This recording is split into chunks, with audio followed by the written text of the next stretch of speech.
La visita, la primera que realiza el presidente del gobierno español a Guinea Ecuatorial, vuelve a recordar aquí la importancia ontológica que reviste en el marco de las relaciones de amistad y cooperación y los míticos lazos históricos. Y como es tradicional, se va a proceder dentro del programa establecido a la rueda de prensa aquí en el Palacio de África, a la que van a asistir como periodistas varios compañeros de la prensa española, así como la nacional. Tratando de ser breves, vamos a pedir a sus excelencias, empezando por el presidente del gobierno español, una impresión o balance de esta visita primera que realiza a nuestro país. Muchas gracias. Muy bien, muchísimas gracias. Señor presidente, yo quiero empezar por agradecer la invitación del presidente Obiang, que me permite, en primer lugar, conocer un poco más de cerca la realidad de Guinea Ecuatorial. En segundo lugar, me ha ofrecido la gran oportunidad de poder mantener unas conversaciones a fondo sobre la situación política, económica y social, tanto en nuestros dos países como en la evolución en esta zona del mundo, en África Central, y la evolución del continente africano. Y en tercer lugar, me ha permitido un acercamiento a los ciudadanos y a nuestros cooperantes seglares o religiosos, cooperantes que están dentro del cuadro de nuestro plan de cooperación o algunos que lo hacen directamente. Y esto sin duda me permite hacer una valoración de cuál es la tarea que están haciendo aquí y de las posibilidades. Por tanto, hemos hecho un trabajo bastante intenso, conversaciones cargadas de interés. He conocido mucho más directamente el proceso de reforma y los planes de futuro, desde una situación de una estabilidad considerable en relación con cualquier parámetro que podamos medir o con lo que los podamos medir en el continente africano. Han oído al presidente Obiang, que tiene un proyecto de reforma al que no me referiré porque lógicamente es él quien lo ha explicado y podrá en todo caso explicarlo. Yo he conocido muy directamente ese proyecto de reforma política. Hemos hablado de la reforma política en España, de cómo ha sido el proceso de transición. Hemos intercambiado, por tanto, experiencias. Yo creo que desde la estabilidad política de Guinea, yo quiero, en primer lugar, manifestar que nuestra voluntad de cooperación en educación, de cooperación en formación de cuadros, de cooperación sanitaria, es una voluntad que va a permanecer en el tiempo, que queremos dar el mayor grado de eficacia a esa cooperación y que queremos contribuir al desarrollo, es decir, superar la propia fase de cooperación y contribuir al desarrollo económico y social de Guinea Ecuatorial. La impresión que tenemos viendo de cerca su país, señor presidente, es que es un país perfectamente viable desde el punto de vista socioeconómico y por consiguiente un país que puede despegar en su desarrollo con un esquema naturalmente de apertura internacional y con un esquema que permita la seguridad y la atracción de algunas inversiones claves para ese desarrollo. Por tanto, yo estoy muy satisfecho por la visita, le agradezco que me haya dado esta oportunidad y espero que podamos mantener esta comunicación tanto política como en el terreno de la cooperación económica y del desarrollo de nuestros dos países. Muchas gracias, señor presidente. Ya, de hecho, tras agradecer las impresiones del presidente del gobierno español, vamos a tratar de que la rueda de prensa comience como tal. Le recordamos a los compañeros el tiempo del que disponemos, que son 45 minutos. Le cedemos la palabra a la prensa nacional. Juan Ellenocua, Radiodifusión Guinea Ecuatorial. Señor presidente, ¿cómo ve el gobierno español el proceso democrático actualmente en curso en Guinea Ecuatorial? Mire, yo creo que estamos dentro de una corriente de la historia, una corriente internacional que es sin duda una corriente hacia la democratización, el respeto del pluralismo, el desarrollo del pluralismo democrático, la convivencia pacífica en base a la tolerancia y también los proyectos de viabilidad económica de los países del continente. Esto creo que está ocurriendo después de la desaparición del conflicto este-oeste. Ya no hay modelos de referencia alternativos y los países están todos encaminados en esa dirección. Yo no soy quien para juzgar cómo se desarrolla el proceso en Guinea. El presidente ha tenido a bien explicarme cuáles son los siguientes pasos que se van a dar en este proceso. A mí me parece que es un proceso de apertura interesante que puede conducir al pluralismo, al asentamiento definitivo de la democracia y por consiguiente a la homologación institucional, social, política y económica del país con los países democráticos del mundo. Sí, yo quería preguntar, pues soy Rosa Paz del periódico El Sol de Madrid. Quería preguntarles a los dos presidentes, primero, parece que estas conversaciones que han mantenido aquí en Guinea se han celebrado en un clima de franqueza que contrasta con encuentros anteriores que han mantenido ustedes en Madrid, y quería que me dijeran, bueno, qué es lo que ha cambiado en las relaciones para que se hayan podido expresar con más claridad. Y al presidente Obiang quería preguntarle, usted anunció el otro día en el discurso de la cena que dentro de esta legislatura van a promulgar las disposiciones necesarias para que en Guinea haya multipartidismo. Quería preguntarle cuándo tiene previsto convocar unas elecciones en las que puedan participar todos los partidos políticos.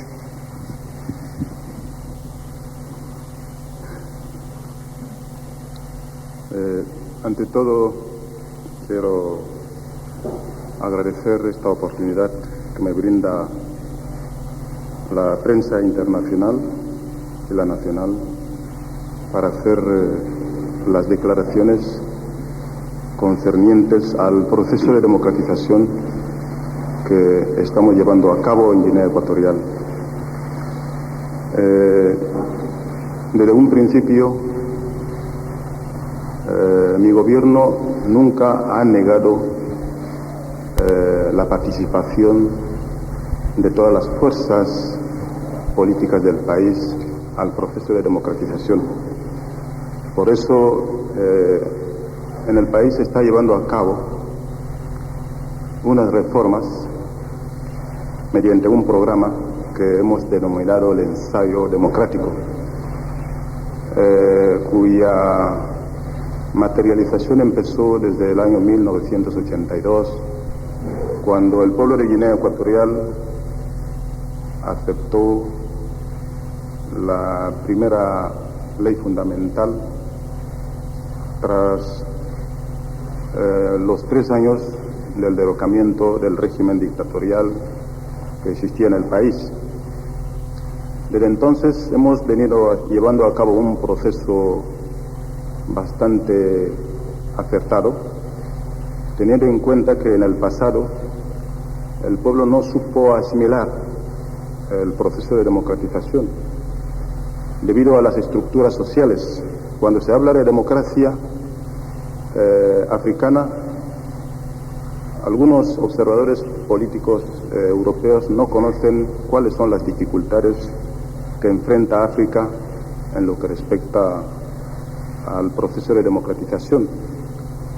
África, en general, como Guinea Ecuatorial en particular, tenemos unas estructuras muy frágiles, estructuras que son basadas en las etnias, en las tribus, y por circunstancias administrativas, incluso en estos momentos, se detecta que la división jurídica administrativa también ya encarna otro nacionalismo, que es el regionalismo, el localismo y una serie de circunstancias que cuando ya se habla de una democracia prácticamente la gente pretende agruparse precisamente por esas estructuras. Y eso fue la causa principal de la destrucción sistemática del proceso democratizador que se había empezado acertadamente en Guinea Ecuatorial en los momentos de acceder el país a la independencia. Y otro factor es el factor cultural. Hay que tener en cuenta que cuando se habla de unos términos políticos, tiene que estar emparejado con una formación adecuada del pueblo, mientras el pueblo no tiene una formación, no carece de bases y sobre todo en lo que respecta a la cultura política, fácilmente pueden equivocarse. Y en Guinea Ecuatorial fue una de las causas que el pueblo se dividió precisamente teniendo en cuenta esas estructuras que he mencionado. La tarea de nuestro programa es precisamente intentar inculcar al pueblo de Guinea Ecuatorial estos conceptos a fin de evitar la repetición de los errores del pasado, porque todo lo que se conoce como la dictadura del pasado se debió precisamente por las rencillas que hubo de las rivalidades entre los partidos políticos. En lugar de que se juzgara a la gente en sentido más correcto, pero se empezó a juzgar en un sentido que no corresponde a la verdadera democracia. En este sentido, el pueblo de Guinea Ecuatorial ha venido asimilando a la nueva orientación que el pueblo le viene inculcando desde aquella fecha que se aceptó la ley fundamental, la Constitución. En ningún momento mi gobierno ha negado la existencia de muchos partidos o la participación del pueblo a las tareas democráticas. En este sentido, antes de la creación del Partido Democrático de Guinea Ecuatorial, que para nosotros es una verdadera escuela, se tuvo que sancionar una ley que reconoce los partidos políticos en el año 1983. Con esta ley se presentó la opción de que pudiesen haber formaciones políticas, pero sin embargo, la negativa del pueblo, teniendo en cuenta los hechos del pasado, del multipartidismo que dieron origen a las persecuciones del régimen pasado, la gente, el pueblo tuvo miedo y solicitó al gobierno que formara su partido y empezara a practicar la democracia en el seno del Partido Democrático de Guinea Ecuatorial, a fin de que el pueblo viese si el partido volvería a caer en los mismos errores del pasado. Ese partido es el que ha venido conduciendo al pueblo de Guinea Ecuatorial en el sentido ideológico, y nuestro partido es de una vocación democrática y su afiliación es voluntaria. Con esa aceptación se han formado las instituciones políticas como es el Parlamento, las entidades menores que son los consejos de poblados, los municipios, y creo que hemos llegado al momento que se puede perfectamente acoplar al multipartidismo, porque ya después de hacer el ensayo del Partido Democrático de Guinea Ecuatorial, por eso nosotros ya presentamos ese programa. Pese a ello, cuando el gobierno presentó la alternativa de que se permitiera más opciones políticas en el país, también hubo más dudas, incluso manifestaciones en contra del pluralismo político, hasta que el presidente de la República, un servidor, tuve que emprender una campaña de sensibilización para dialogar con todo el pueblo en todas las regiones a fin de convencerlo de que aceptara el multipartidismo. Y fue la campaña que ha permitido que llegamos a la etapa actual. No solamente ello, tuvimos que celebrar un congreso, una asamblea popular en el que participaron no solamente los miembros del partido, sino también los independientes, toda la población en general, a fin de dar orientaciones de cómo el pueblo pensaba que se podía introducir el sistema multipartidista en el país. Y dentro de los lineamientos que se marcó en esa Asamblea Popular, hemos empezado con la reforma de la ley fundamental. La reforma de la ley fundamental no tiene muchos cambios en relación a la ley anterior, porque fue aceptada masivamente. Únicamente se ha introducido alternativas. Por ejemplo, que la ley anterior no preveía el pluralismo político. Por eso se ha contemplado en la ley de que Guinea Ecuatorial es un Estado pluralista. Y como es lógico y natural, en un proceso democrático se tiene que emprender un juego político, un juego democrático. Se ha previsto que en la ley fundamental, en la Constitución, se establezca la separación de poderes, es decir, entre la persona del jefe de Estado con la persona del primer ministro como jefe del gobierno, a fin de evitar la dualidad de que una sola persona encarna los dos poderes. Esta ha sido una de las causas principales de la reforma. El resto de detalles no son importantes, no son de fondo. En cuanto al programa actual, efectivamente no se podía dar un paso si la reforma de la ley no había sido aceptada por el pueblo. Incluso para esta nueva ley que prevé el multipartidismo ha habido también reticencia por parte de la población, por lo que poco antes de llegar a esta visita hemos tenido que hacer una campaña de sensibilización para explicar claramente al pueblo los motivos principales del referéndum para la reforma de la ley fundamental que ha sido aceptado. Me parece que todos están al corriente del porcentaje de aceptación de dicha ley fundamental. Entonces el proceso actual, que está ya en la víspera de ejecutarse, está en que lógicamente se sanciona la ley que prevé las condiciones para establecer los partidos políticos en Guinea Ecuatorial. Y bueno, también se habla de la ley de amnistía, que muchas veces dudo, pero como es un procedimiento, tendré que sancionar la ley, porque prácticamente en este momento no existe ninguna persecución por razones políticas en el país para que alguien diga que no puede entrar en Guinea Ecuatorial por razones políticas. Pero como es un procedimiento, también sancionaremos la amnistía, la ley de amnistía general.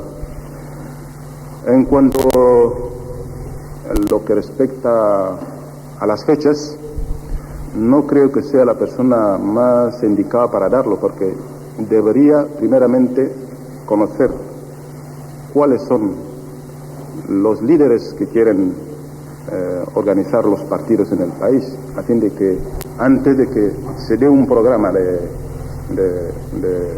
cambios de las estructuras, nos dialoguemos en conjunto.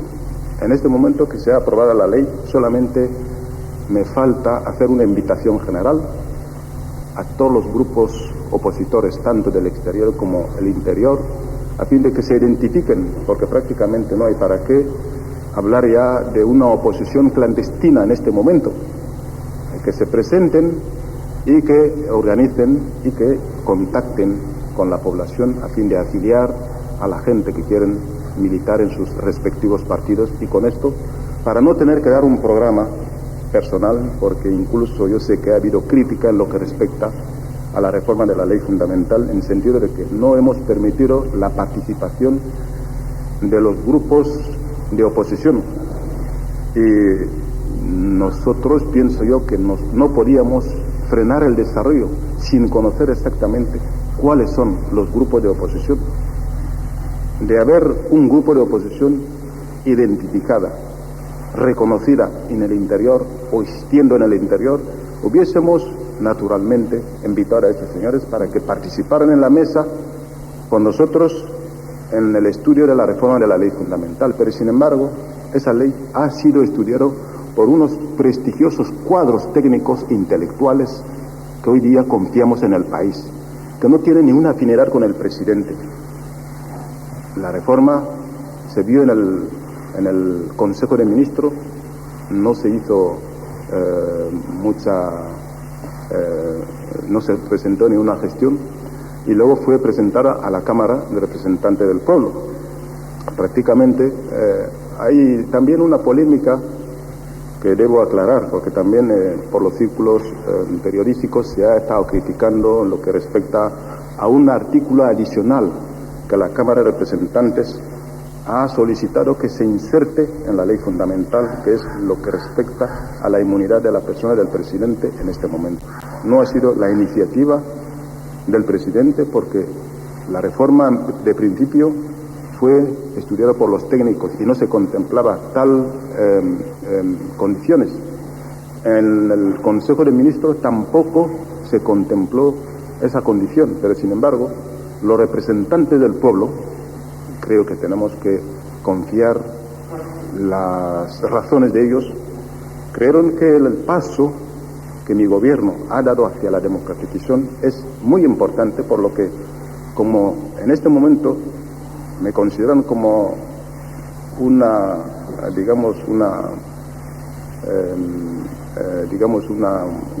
cosa histórica, cultural, entonces debería de conservar mi persona, porque el problema de un jefe de Estado que en principio ha cambiado la dictadura en un país que duró durante 11 años y ha introducido grandes reformas en el país, yo creo que es lógico y natural, no solamente en Guinea Ecuatorial, incluso hay referencias de otras constituciones que contemplan esto, a un jefe de Estado. Tenemos concretamente en Europa los presidentes salientes, los que han sido presidentes son gente respetada. En España tenemos a Adolfo Suárez, que ha sido un estadista muy grande, que ha introducido la reforma en España, y yo creo que los españoles, el pueblo español, tiene un profundo respeto a Suárez. En Estados Unidos tenemos varios presidentes, en Francia está el Giscard d'Estaing. ¿Por qué no se puede conservar a la persona de un jefe de Estado en caso de que el pueblo decida sobre otro candidato que cree que puede ser más idóneo, para que se retire el presidente actual, a fin de que se le respete, precisamente por razones de revanchismo que siempre existe en África? Porque los africanos no tienen el mismo nivel, no tienen la misma cultura que los europeos. Entonces siempre existen lo que llamamos el revanchismo. Quizá por cualquier circunstancia se puede hacer una persecución o cualquier cosa a un jefe de Estado, a pesar de la labor que ha hecho en pro de una nación. De manera que, en lo que respecta a las fechas, espero que en estos momentos vamos a invitar a todos los que quieren presentarse como líderes de los partidos de oposición, a fin de que en conjunto con el gobierno podamos presentar un programa. Si quieren adelantar las elecciones, se puede adelantar perfectamente. Me refiero en sentido de las elecciones, porque tenemos que llevar la cosa con prudencia. Aquí no se trata de destruir, sino construir la nación. Hay un mandato presidencial hace 2-3 años que he sido elegido masivamente por el pueblo. Por lo tanto, todavía sigo siendo el jefe de Estado, el líder carismático del país en este momento. No lo digo por decir, creo que muchos de ustedes, los que han podido, incluso si quieren comprobarle a nivel de pueblo, lo vais a ver, salvo algunos cuantos que no faltan en una nación. Y podríamos empezar, como está previsto, con unas elecciones parlamentarias, a fin de que los grupos de oposición puedan participar en la tarea de la construcción, digamos, en el proceso democratizador del país. Y una vez que hayamos superado ese proceso, una vez que hayan formado un parlamento pluralista, cuando se expira el tiempo que corresponde a un jefe, a mi mandato, los partidos tendrán el libre criterio de presentar sus candidatos a la presidencia. Eso es un proceso normal porque hay que evitar la precipitación precisamente por lo que yo digo, la falta de una cultura política del pueblo. No hace falta precipitar. El programa ha durado mucho. El pueblo no había aceptado el multipartidismo. Hemos tenido que introducirlo sensibilizando al pueblo. Por lo tanto, si ahora mismo ya existe una apertura, ¿por qué la precipitación? A través de ustedes no tengo más que hacer una invitación formal a todos los que dicen ser grupos de oposición, tanto los del exterior, concretamente hay muchos que están en España, ya pueden entrar libremente, sin problema, para participar en el proceso democratizador del país. De manera que es la respuesta que podría dar en lo que respecta a la pregunta que me ha hecho la periodista. Muchas gracias. Se dirigía a mí también de qué ha cambiado la relación. Mire, yo creo que la relación que mantenemos es una relación en la que se va ganando en el terreno de la confianza. Esto es lo que me parece que se puede decir que cambia. También debo decir que las veces que he tenido la oportunidad de compartir encuentros del presidente Obiang con Su Majestad el Rey, creo que las relaciones han sido desde el comienzo relaciones muy fluidas y de gran confianza. ¿Qué es lo que ocurre entre nuestros países o qué es lo que ha ocurrido? Desde el 3 de agosto del 79, cuando se produce el cambio político en el país, pues España responde a la invitación del gobierno ecuatoguineano para facilitar la ayuda que está en las medidas de sus posibilidades. Y ya el gobierno de entonces hizo un gran esfuerzo de cooperación. Pero habíamos vivido una época de relaciones muy difíciles, donde se le decía a muchos ciudadanos que la relación con España no estaba bien vista. Claro, nosotros es algo que no podemos evitar, lógicamente, y cuando el presidente Obiang decide que va a establecer un buen marco de relaciones con España, empezamos ese trabajo. Hemos superado, como teníamos ocasión de hablar estos 2 días, hemos superado algunos de los elementos de desconfianza que existían y podemos hablar con toda franqueza de qué es lo que podemos hacer mutuamente en la relación bilateral. Y esto es lo que ha ocurrido estos 2 días. Yo creo que la oportunidad de estar aquí en Guinea y de poder hacer esa conversación con el presidente, que ese era el objetivo primordial del viaje, conocer la realidad y poder tener un encuentro político amplio para analizar las posibilidades de futuro de nuestra cooperación y del desarrollo de nuestros países. Esa posibilidad se ha dado, se ha producido. Y el presidente Obiang está claramente diciendo algo que hemos conversado ayer. Hay la voluntad de hacer el proceso de reforma política y de hacerlo mediante el diálogo con las fuerzas políticas de la oposición y la invitación a ese diálogo. A mí me parece que es un paso trascendental desde el punto de vista del avance hacia la democratización, desde una estabilidad política que es muy importante en Guinea. Si ven algunos países de esta región del mundo, hay problemas políticos que no existen en términos de estabilidad en Guinea Ecuatorial. Por tanto, sería muy interesante que ese proceso fuera un proceso aceptado por las fuerzas políticas de la oposición, dialogado, discutido, como propone el presidente, y que incluso en ese diálogo se establezca un calendario, que no se vea como una imposición, como decía antes el presidente, que se establezca el propio calendario que conduzca a las elecciones legislativas. La verdad es que yo le agradezco mucho el ambiente de confianza y de sinceridad con que se han producido las conversaciones de estos 2 días. Yo creo que esta es una buena base para nuestra relación en el terreno político y también lo será naturalmente en el terreno económico. Le he explicado al presidente que nosotros recibimos con frecuencia críticas por la cooperación, por el esfuerzo de cooperación en España. Pero también le he explicado al presidente y a nuestros cooperantes que tenemos la voluntad de mantener la cooperación. Yo creo que no es suficiente que haya un proyecto de cooperación. El proyecto tiene que producir unos resultados y en eso es en lo que estamos también intentando trabajar.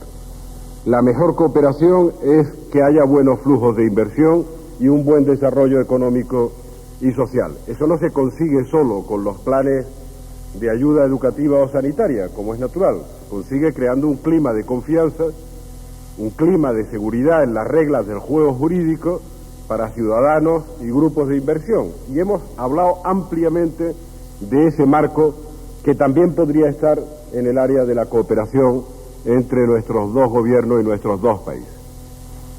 Por tanto, ¿qué ha cambiado? Yo creo que hemos ganado en confianza, espero que sea así, ¿no, presidente? Creo que hemos ganado un campo de confianza para podernos hablar amistosamente, cosa que agradezco mucho, porque es un proceso que he vivido con otros responsables políticos a nivel internacional y que siempre ha ido bien. Siendo una práctica aceptada en Guinea Ecuatorial, tanto el personal militar como los soldados marroquíes de la Guardia Presidencial y la policía la utilizan habitualmente. Presos políticos y presuntos delincuentes comunes son víctimas de torturas.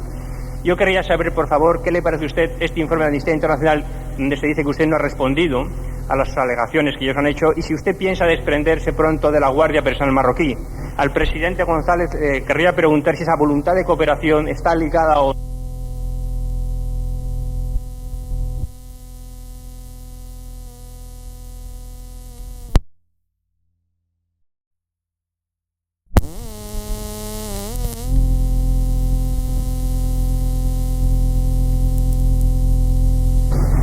a mi gobierno de práctica de tortura.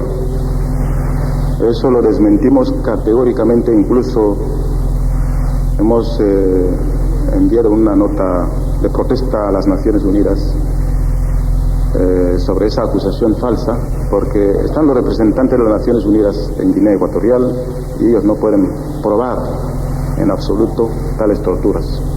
Y hemos recibido la respuesta por parte de las Naciones Unidas y nos han comunicado quiénes son aquellas personas que denuncian al gobierno. Efectivamente son las mismas personas, la gente de la oposición. ¿Usted cree que una persona que busca el poder tiene que emplear artimañas, ¿no?, para demostrar a la opinión pública internacional de que en Guinea Ecuatorial se tortura a la población? Yo creo que los periodistas de un país amigo como España debieran de visitar y comprobar esas informaciones si realmente existen. No existen tales torturas, pero a mí me consta de que en todos los países, en España también existe algunos delitos de delincuencia, de terrorismo, de tráfico de drogas. Si a aquellos individuos que son perseguidos por tales delitos, no sé si a ustedes en España se les meten en unos restaurantes o digamos en los hoteles de lujo, porque también Guinea tiene los mismos problemas. Entonces, para probar ya lo que es la tortura, primero se tiene que ver cuáles son las causas.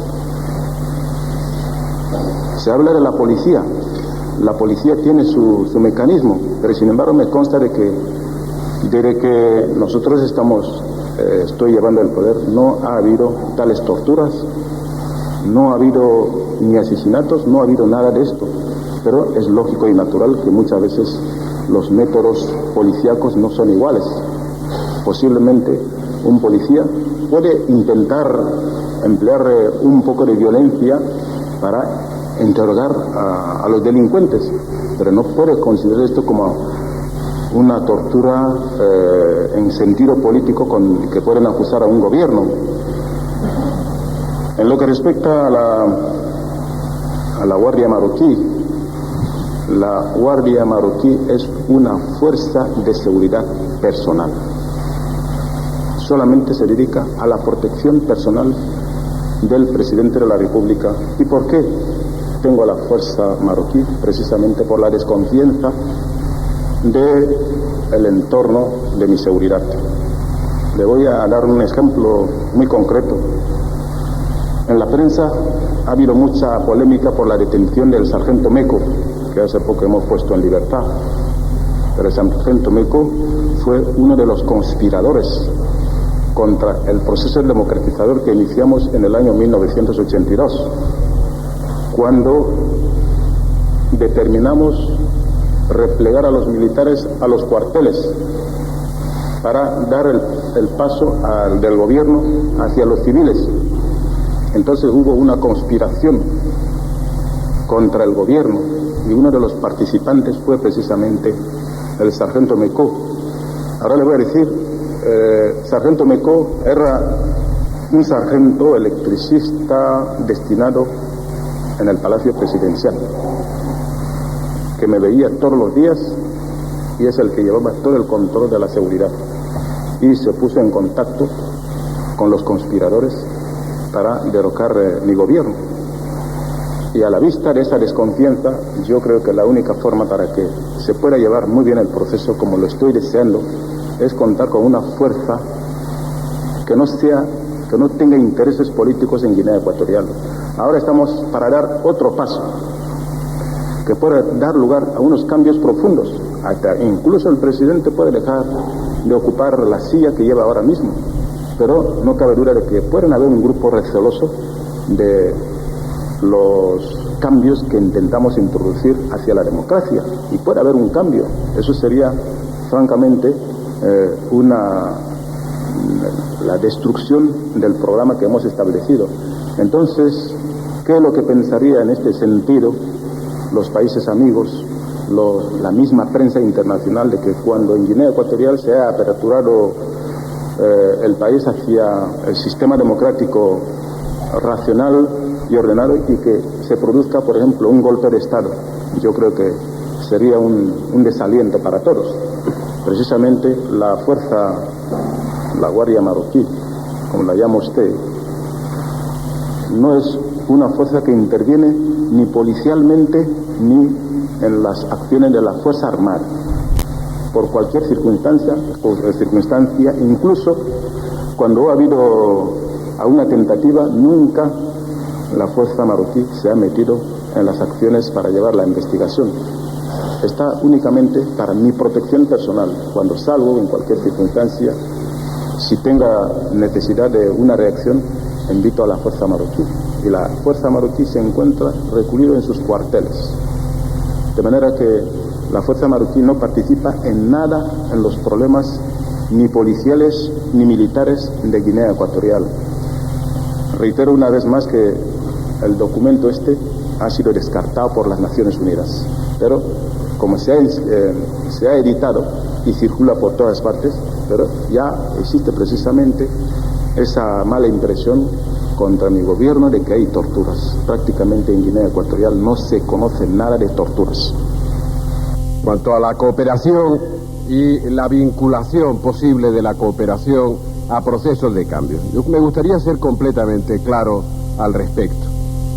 Y quizás ahora lo puedo ser todavía más una vez que he visitado Guinea y lo conozco directamente. El esfuerzo que España hace mientras o cuando ha podido hacerlo y que hará mientras pueda hacerlo, desde el punto de vista sanitario, desde el punto de vista educativo, se va a mantener. Mientras pueda mantenerse, se va a mantener, y espero que pueda mantenerse por la buena relación entre las autoridades. Añadiría un dato. He hablado con los cooperantes, no ha habido nunca ningún problema desde el punto de vista del ejercicio de su tarea educativa, ningún problema que haya coartado su libertad para ser enseñantes y para formar cuadros. Por consiguiente, están trabajando con ilusión, están trabajando a gusto y con pocos recursos, con muy pocos recursos. En todo caso, querrían que hubiera más recursos. Esa reflexión la ligo a lo siguiente. Yo pertenezco a una generación en la que no tengo ningún complejo colonial ni neocolonial. Por tanto, yo no soy quien para decirle al presidente Obiang o al gobierno de Guinea qué tiene que hacer. Tercera reflexión. Sí es verdad que en el ámbito de una buena amistad y de una buena relación de comprensión, los dos hemos analizado cuál es la evolución del mundo, cuál es la evolución de África y cuáles son las posibilidades de desarrollo político, económico y social de Guinea. Y no cabe la menor duda, que eso probablemente responde a su reflexión, no cabe la menor duda en el mundo en que estamos viviendo hoy, que si se quiere tener un país atractivo en términos de desarrollo, un país atractivo desde el punto de vista de la inversión y por tanto del despegue económico, tiene que ser un país organizado políticamente de forma homologable a los demás países que pueden hacer ese esfuerzo de inversión.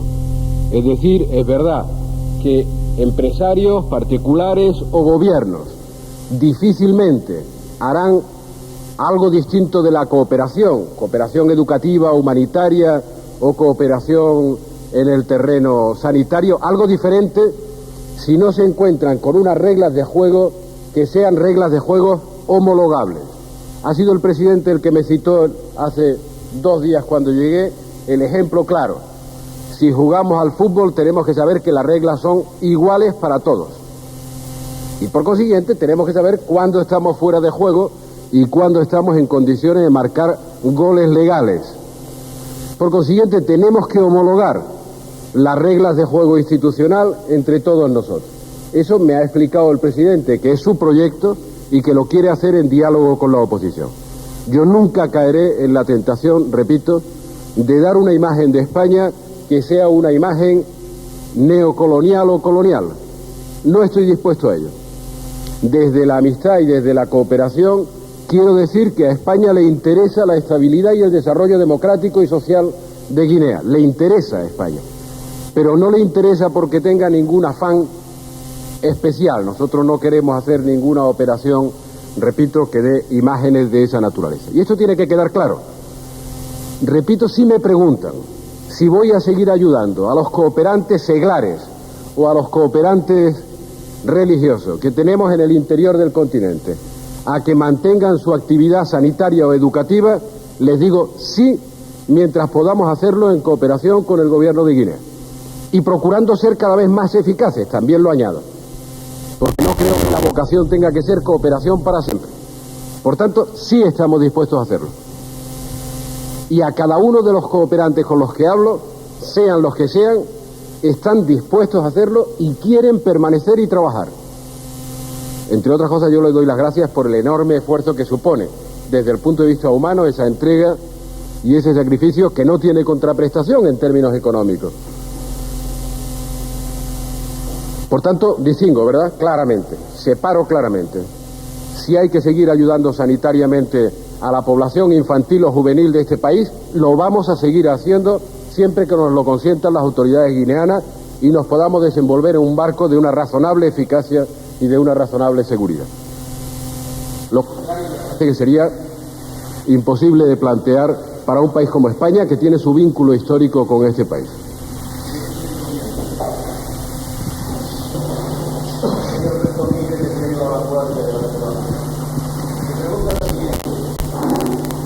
Hace 2 días dijo en su discurso en Malabo que invitaba a todos los guineanos que se encuentran fuera del país para que volvieran a él, y acaba de reiterarlo.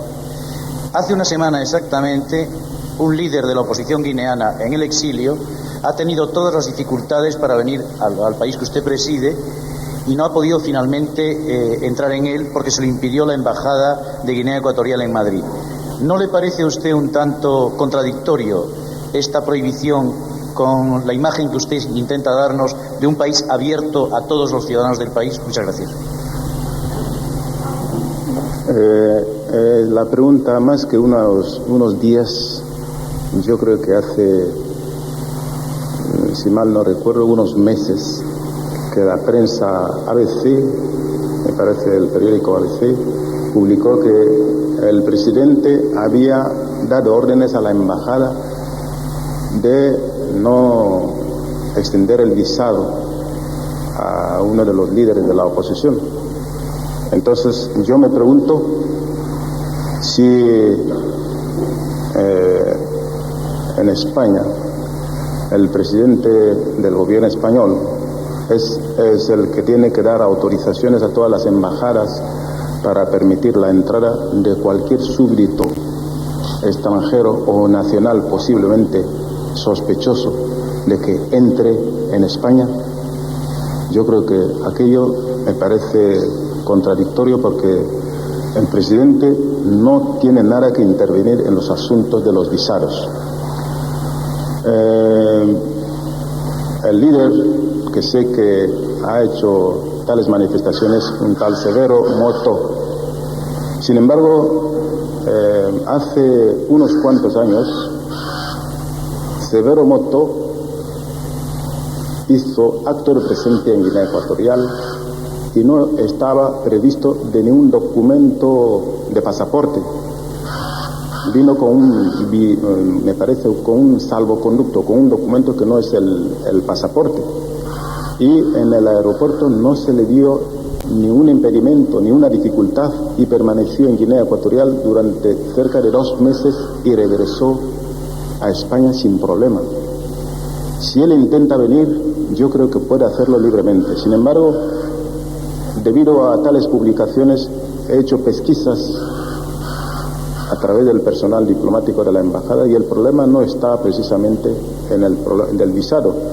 El señor Motonsa carece de pasaporte en regla, porque tiene un pasaporte del año 1975 y tiene que renovar el pasaporte. Y en España también existe el problema de que tenemos algunos ciudadanos nuestros que se han nacionalizado. Entonces la embajada tiene instrucciones del Ministerio de Asuntos Exteriores de que todo aquel ciudadano que tiene la nacionalidad española no se le puede extender el pasaporte, por lo que tiene que cumplir una serie de requisitos, unas condiciones para que se le extienda el pasaporte, a fin de que lo tenga en regla. De manera que lo que me consta en este momento es que el señor Severo Moto Nsa es un indocumentado, porque no lleva en poder el pasaporte internacional en regla. Ahora lo que tiene que hacer es cumplir todas las condiciones que exige la embajada de Guinea Ecuatorial, a fin de que se le extienda un nuevo pasaporte y darle el visado correspondiente. De manera que si se ha dado esa noticia, es una noticia que prácticamente no se puede tildar al gobierno ni al país. Son las condiciones más o menos que cualquier sede diplomática tiene que exigir a sus súbditos. De manera que el embajador de Guinea Ecuatorial está por aquí en este momento. Si el señor Severo Moto Nsa haya cumplido las condiciones para que se le extienda un nuevo pasaporte, automáticamente se le dará el visado para que entre libremente en el país, igual como lo hizo hace 3 o 4 años, sin problema, y sobre todo en este preciso momento que hemos cursado la invitación. Estoy seguro de que cuando regrese el embajador llevará unas instrucciones concretas de mi gobierno a fin de contactarse con todos aquellos que dicen ser de la oposición, a fin de que puedan entrar en el país. Pero existe la circunstancia de que muchos que dicen ser de la oposición llevan la nacionalidad española, y es un problema que hay que arreglarse primero. Para que un guineano tenga que venir a llevar a cabo las actividades democráticas o políticas en el país, tiene que ser íntegramente nacional, aunque es de origen. En este sentido, tendría que renunciar la nacionalidad actual y adoptar la nacionalidad de origen, a fin de entrar en legal forma y llevar a cabo la participación en las actividades políticas sin ningún problema. Esta es la realidad que existe. La apertura existe. Hay muchos que entran, pero sin embargo, también debo dar una aclaración.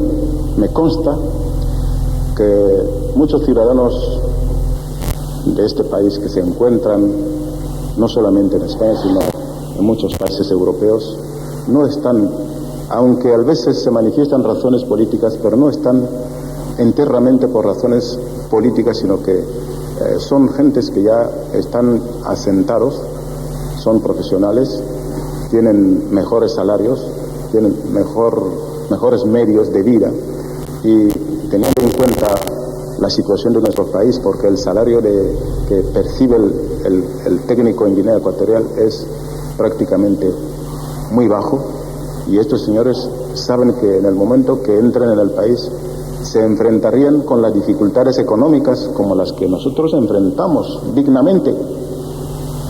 Eso es lo que hay que tener en cuenta, que sepan de que cuando vengan, la presencia de ellos no va a mejorar la situación económica simplemente porque han hecho acto de presencia en el país, sino que tienen que trabajar para que la economía se mejore. Y estamos haciendo grandes esfuerzos para que la economía esté en buenas condiciones, pero no podemos hacer milagros. De manera que al entrar, si es un profesional, cobrará el salario que corresponde a los cuadros de su nivel.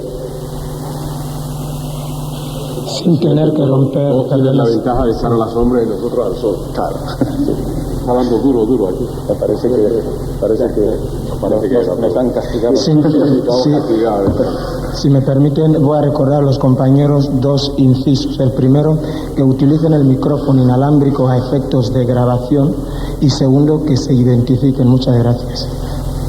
Juanma Bentomo, Trial. Señor, con su visita a Guinea Ecuatorial, completa la información sobre nuestro país.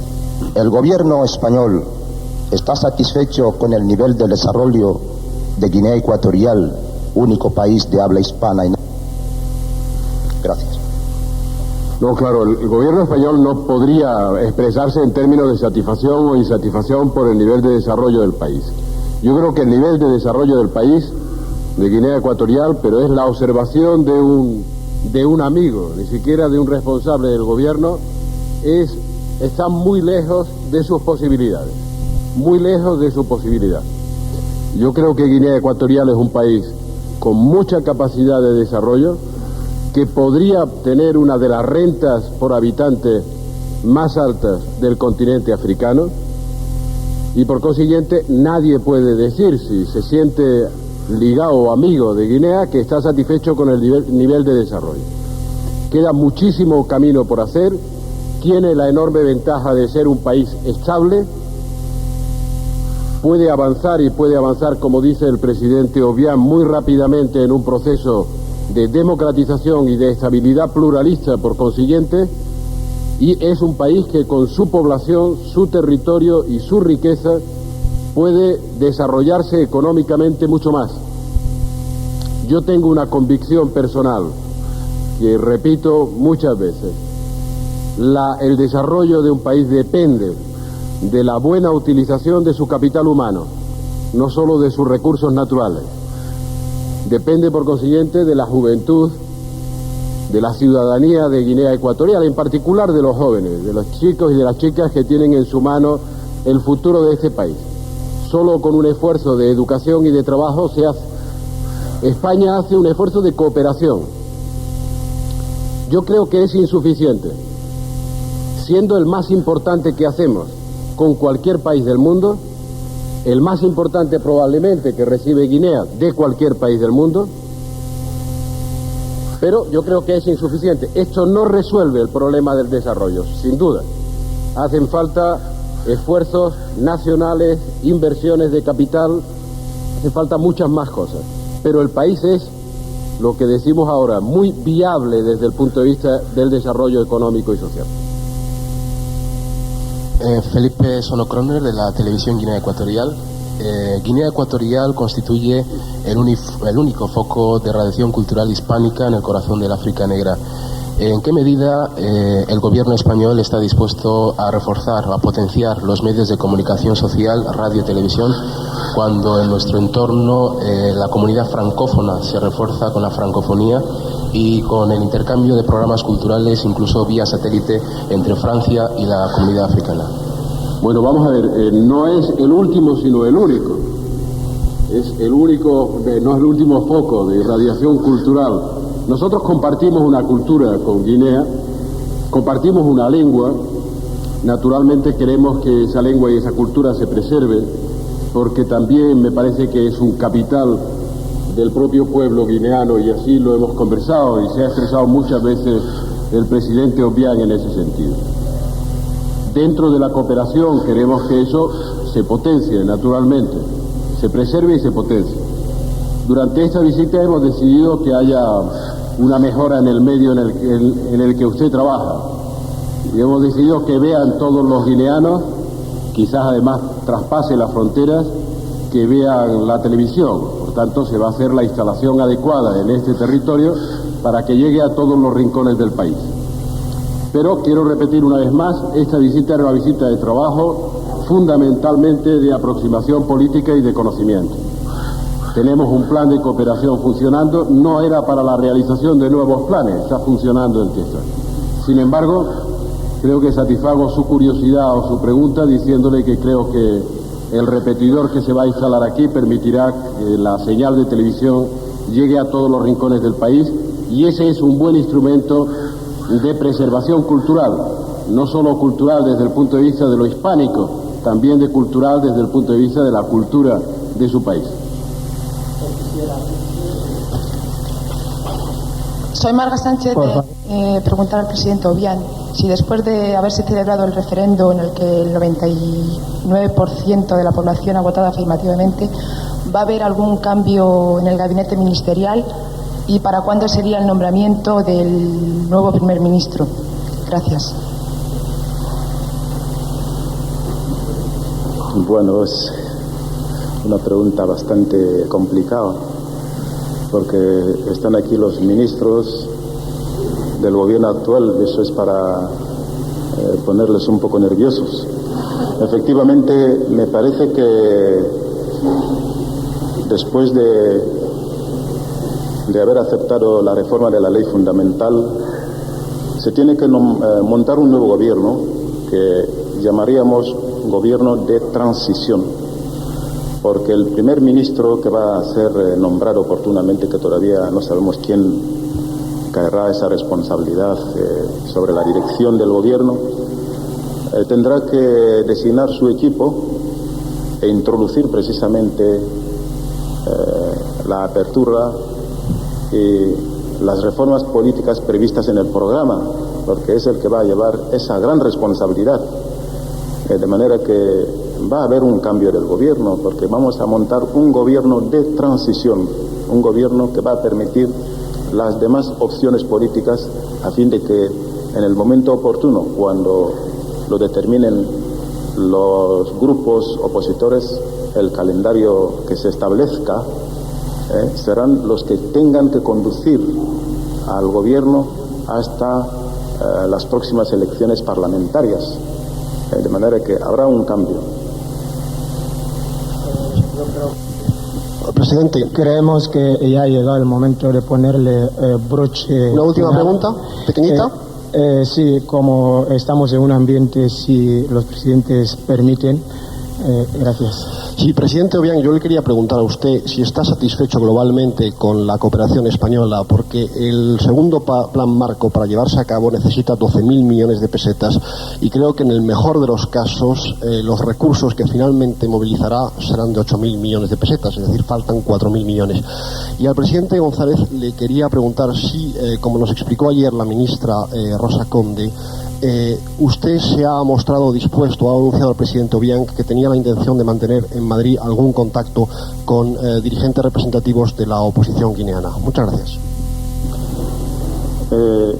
Desde un principio he venido expresando que la cooperación española en Guinea Ecuatorial la valoramos en alto.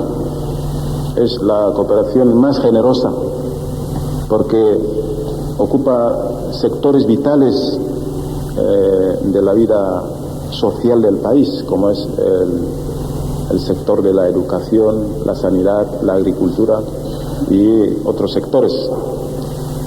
Y más aún, en este momento debo expresar mi satisfacción después de haber firmado el segundo plan marco de cooperación, que se está desarrollando a perfección en este momento.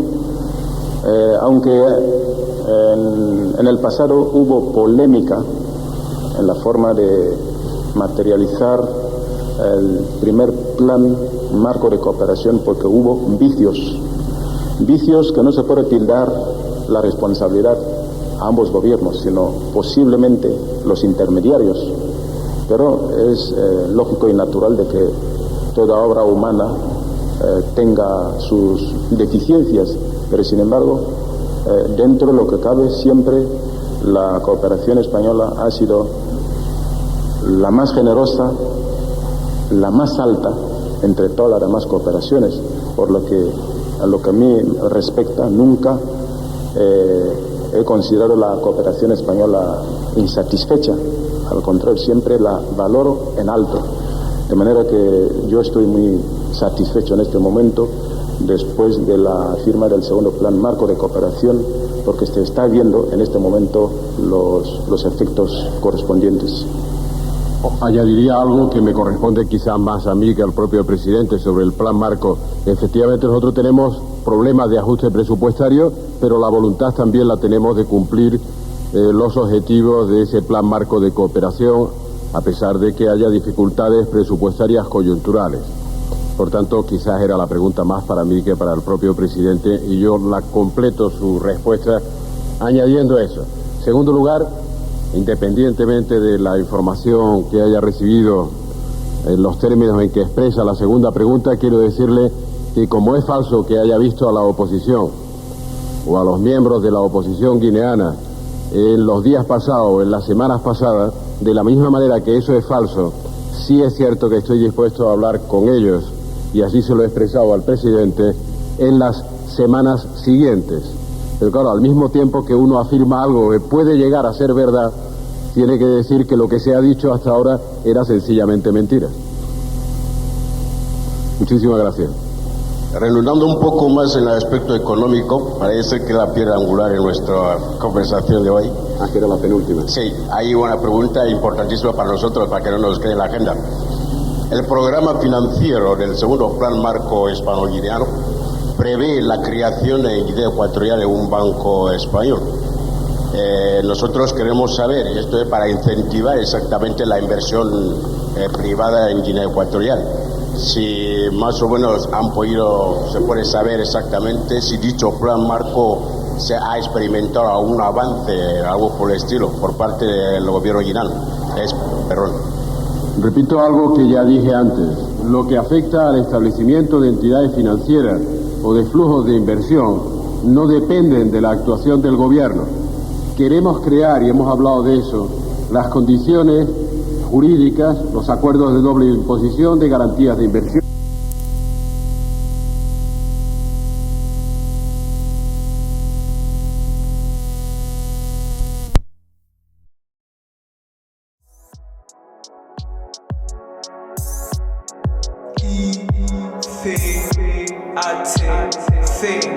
Productions.